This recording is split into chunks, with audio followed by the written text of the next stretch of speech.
सभी selected candidates को बहुत बहुत बधाई। आप सभी लोगों की कल नोटिस जारी हो गई है कि आपको कब रिपोर्ट करना है और कहाँ करना है। लेकिन कल से बहुत सारी कॉल्स और मैसेज आ रहे हैं जिनमें बहुत सारी समस्याएं हैं आप लोगों की। उन सभी समस्याओं के निराकरण के लिए मैंने एमपी स्टेट सोसाइटी से बात की है और वहाँ से जो सूचना मिली है वो आप सभी लोगों के साथ मैं साझा कर रहा हूँ।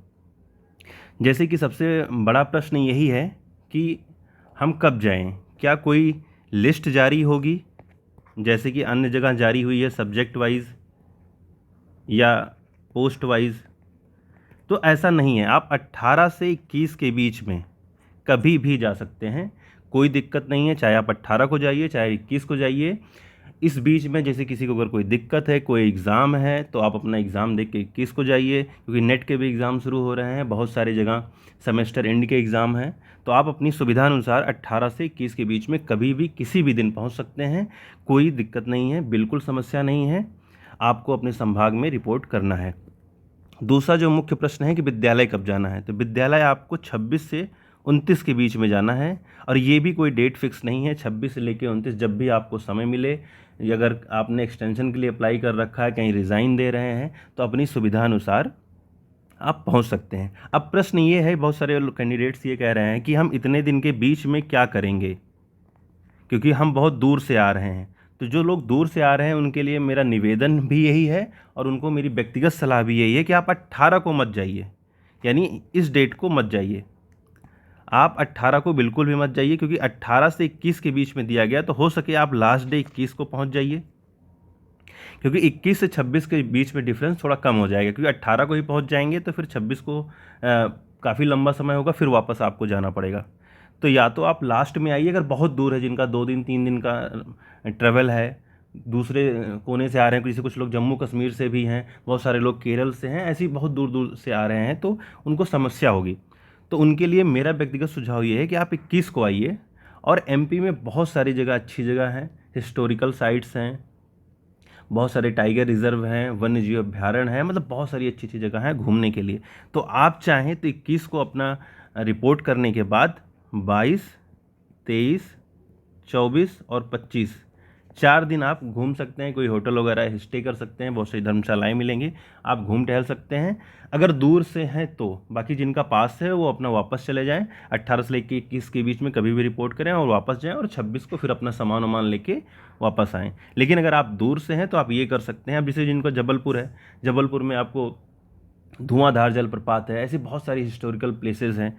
जिनका नर्मदापुरम संभाग है, वहाँ उसके पास में क्या कहते हैं भीमबेटका की गुफाएं वगैरह हैं, ऐसे बहुत सारे हिस्टोरिकल प्लेस हैं उसके पास में ही, ज़्यादा दूरी नहीं है।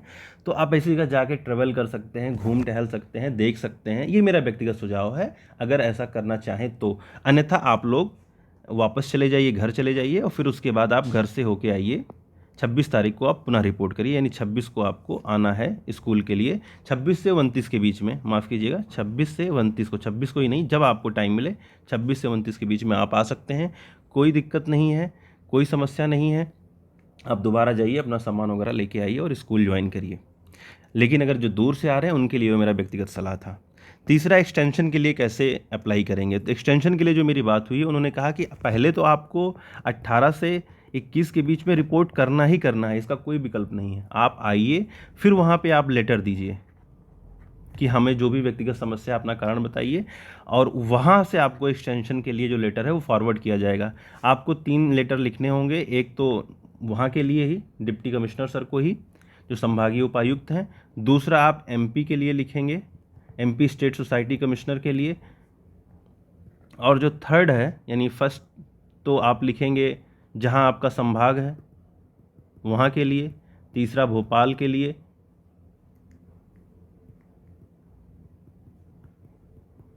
और चौथा जो आप लिखेंगे वो नेक्स्ट के लिए लिखेंगे। और ये लेटर पहले तो आप संभाग में दे देंगे, दूसरा भोपाल के लिए भेज देंगे, और तीसरा नेक्स्ट के लिए दे देंगे। और जब आपकी स्वीकृति हो जाएगी, जितने भी दिन का एक्सटेंशन मिलेगा उस अनुसार आप ज्वाइन कीजिएगा। और अगर नहीं मिल पाता है तो फिर आपको 26 से 29 के बीच में ही स्कूल ज्वाइन करना पड़ेगा, यदि एक्सटेंशन नहीं मिलता है तो। एक्सटेंशन से संबंधित जो समस्या थी उसका आंसर मैंने दे दिया, यही इसका विकल्प है। और नेस्ट और स्टेट सोसाइटी ही डिसाइड करेगी। संभागीय उपायुक्त इसे डिसाइड नहीं करेंगे कि आपको कितना एक्सटेंशन मिलेगा, वो सिर्फ लेटर को फॉरवर्ड करेंगे। तो जो रिस्पॉन्सिबिलिटी है आपके एक्सटेंशन के लिए वो एमपी स्टेट सोसाइटी की है और नेस्ट की है, वही दे पाएंगे। अब सबसे जो बड़ा प्रश्न है जो कल से मेरे पास आ रहा है कि संभागीय उपायुक्त का पता क्या है, हम कैसे पहुँचें, कैसे कांटेक्ट करें। तो उसके लिए मैंने एमपी स्टेट सोसाइटी से कांटेक्ट किया, वहाँ से मुझे पता मिला हुआ, वो पता मैं आप लोगों के साथ साझा कर रहा हूँ। जिनका नर्मदापुरम में है उसके नोडल अधिकारी का नाम श्री जेपी यादव जी हैं। उनका ये मोबाइल नंबर, ये फ़ोन नंबर है, ये मोबाइल नंबर है। उनका पता ये है कि संभागीय उपायुक्त जनजातीय कार्यालय, विभाग आनंद नगर, नर्मदापुरम, होशंगाबाद, पिन कोड ये। श्री ब्रजेश चंद्र पांडे जी हैं, ये इंदौर के उपायुक्त हैं। इनका पता है इंदौर संभाग, इंदौर नवीन विधि महाविद्यालय के सामने, भंवर कुआं, इंदौर, मध्य प्रदेश। इनका फ़ोन नंबर ये है। शहडोल के लिए डॉक्टर ऊषा अजय सिंह जी हैं। इनका जो पता है संभागीय उपायुक्त जनजातीय एवं अनुसूचित जाति कल्याण विभाग, पॉलिटेक्निक कॉलेज के बगल, पीएचई ऑफिस के पास, पांडव नगर, शहडोल, और इनका फ़ोन नंबर ये है। जेपी सरवटे सर हैं, ये संभागीय उपायुक्त हैं जबलपुर के। इनका पता है संभागीय उपायुक्त जनजातीय कार्य एवं अनुसूचित जाति कल्याण विभाग, होमगार्ड ऑफिस के बगल, जबलपुर संभाग, जबलपुर। इनका फ़ोन नंबर ये है। उम्मीद करता हूँ आप सभी लोगों की जो समस्याएं हैं वो सॉल्व हो गई होंगी, आपकी समस्या का निराकरण हो गया होगा। अगर ये आपको वीडियो अच्छा लगा हो तो प्लीज़ लाइक करें, सब्सक्राइब करें, और जिन जिन लोगों को इसकी जानकारी नहीं है उन तक शेयर करें। बहुत बहुत धन्यवाद। Thank you so much.